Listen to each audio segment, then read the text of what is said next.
Bismillahirrahmanirrahim. Assalamualaikum warahmatullahi wabarakatuh. Perkenalkan, nama saya Nadila Fauziatul Qurba dengan NIM 311024000108 dari Fakultas Kedokteran Gigi Universitas Islam Sultan Agung Semarang dari angkatan 2024.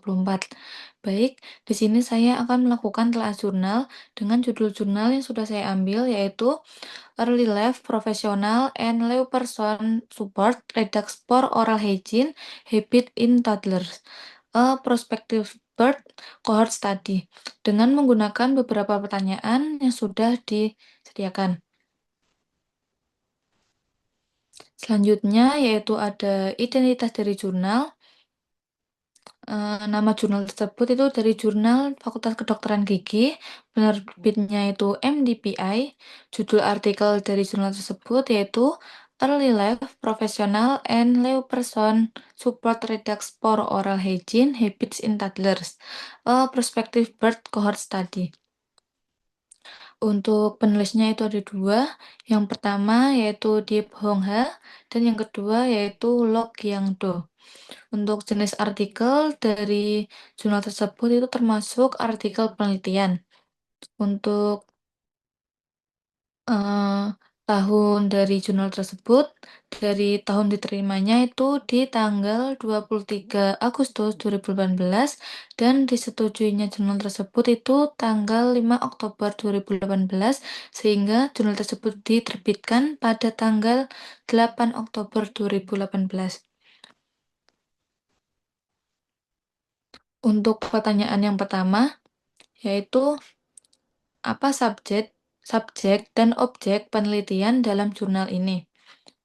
Subjek penelitian dalam jurnal ini adalah ibu dan anak yang tergabung dalam studi cohort kelahiran Smile di Australia Selatan. Dari jumlah sampel terakhirnya itu sekitar 1.183 dari pasangan ibu dan anak dengan usia anak saat evaluasi utama itu sekitar 24 sampai 30 bulan. Untuk dari objek penelitiannya, objek penelitian dari jurnal tersebut adalah perilaku kesehatan gigi dan mulut anak usia balita yang khususnya itu mencakup pada kebiasaan anak ditidurkan dengan botol berisi susu atau minuman manis dan juga kebiasaan dalam menyikat gigi anak sebelum tidur. Untuk pertanyaan selanjutnya, yaitu apa tujuan dari jurnal tersebut?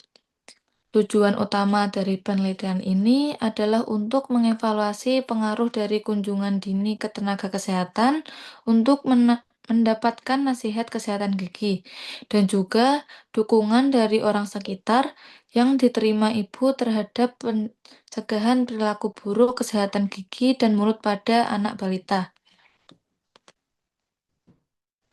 Untuk selanjutnya yaitu ada pertanyaan apa saja dalam penelitian yang terdapat dalam jurnal ini. Dalam jurnal ini terdapat pertanyaan-pertanyaan penelitian itu terdapat 4 pertanyaan. Yang pertama yaitu apakah kunjungan dini untuk mendapatkan nasihat kesehatan gigi dapat menurunkan kebiasaan anak ditidurkan dengan botol. Yang kedua yaitu apakah kunjungan dini tersebut meningkatkan kebiasaan menyikat gigi anak sebelum tidur? Dan untuk pertanyaan yang ketiga yaitu apakah dukungan orang terdekat pada ibu berpengaruh terhadap perilaku kesehatan gigi anak? Untuk pertanyaan yang keempat yaitu bagaimana faktor sosial ekonomi ibu mempengaruhi perilaku tersebut? Untuk selanjutnya yaitu bagaimana faktor Untuk selanjutnya yaitu sebutkan beberapa kerangka teori yang digunakan dalam jurnal tersebut. Dalam jurnal tersebut itu mencakup 4 kerangka teori. Yang pertama yaitu pendekatan faktor risiko umum. Yang kedua yaitu model determinan sosial kesehatan gigi anak. Yang ketiga yaitu pendekatan perjalanan kehidupan. Yang keempat yaitu teori pengaruh orang tua atau pengasuh. Pada teori yang pertama, yaitu pendekatan faktor risiko umum, karena penyakit gigi penyakit gigi anak dipengaruhi oleh faktor sosial, perilaku, dan juga lingkungan sejak dini. Yang kedua yaitu teori model determinan sosial kesehatan gigi anak. Karena perilaku kesehatan anak dipengaruhi oleh pendidikan ibu, pendapatan, dukungan sosial, dan juga akses layanan kesehatan. Yang ketiga yaitu teori pendekatan perjalanan kehidupan. Karena kebiasaan yang terbentuk pada masa awal kehidupan akan mempengaruhi kesehatan di masa depan atau masa yang akan datang. Untuk teori yang keempat, yaitu teori pengaruh orang tua dan pengasuh. Karena anak usia dini sangat bergantung pada perilaku dan pengetahuan ibu dan juga pengasuh. Untuk yang selanjutnya, yaitu metode atau desain penelitian apa yang digunakan dalam jurnal ini. Pada jurnal ini, jenis penelitiannya yaitu studi kohort kelahiran berbasis populasi prospektif, dan untuk nama penelitiannya yaitu studi tentang peristiwa kehidupan bayi dan juga ibu, atau juga disebut SMILE.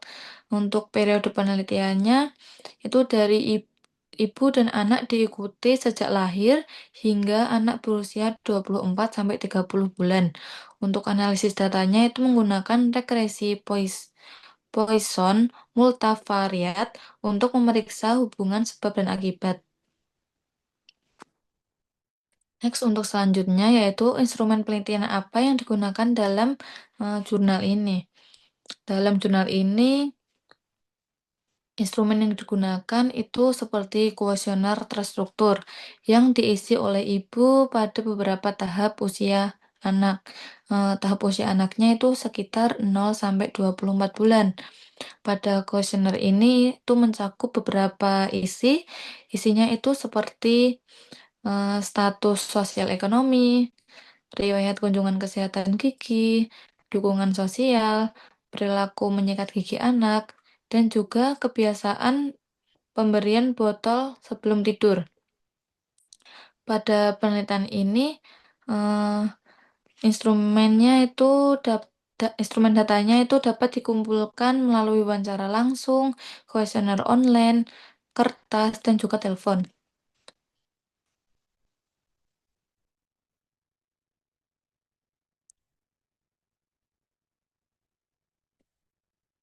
Untuk yang selanjutnya itu ada hasil dari penelitian yang dilakukan dalam jurnal tersebut. Jadi hasil utama penelitian menunjukkan bahwa terdapat 36 ibu masih menidurkan anaknya dengan botol berisi susu atau minuman manis, dan juga ada 25,6% anak tidak disikat giginya sebelum tidur. Selain terdapat hasil utama dalam penelitian tersebut, juga terdapat temuan penting dalam jurnal tersebut. Terdapat dua temuan penting, yaitu ada anak yang tidak mendapatkan kunjungan dini untuk nasihat kesehatan gigi, dan juga ada anak dari ibu yang tidak memiliki dukungan. Yang untuk temuan pentingnya yang pertama itu dari anak yang tidak mendapatkan kunjungan dini untuk nasihat kesehatan gigi. Itu terdapat 1,30 kali lebih beresiko ditidurkan dengan botol, dan juga terdapat 1,37 kali lebih beresiko tidak menyikat giginya sebelum tidur. Untuk temuan penting yang kedua, yaitu anak dari ibu yang tidak memiliki dukungan. Hmm, anak dari ibu yang tidak memiliki dukungan itu lebih sering mengalami perilaku kesehatan gigi yang buruk. Itu seperti faktor pendidikan ibu, negara asal ibu, dan juga pendapatan keluarga juga berpengaruh secara signifikan.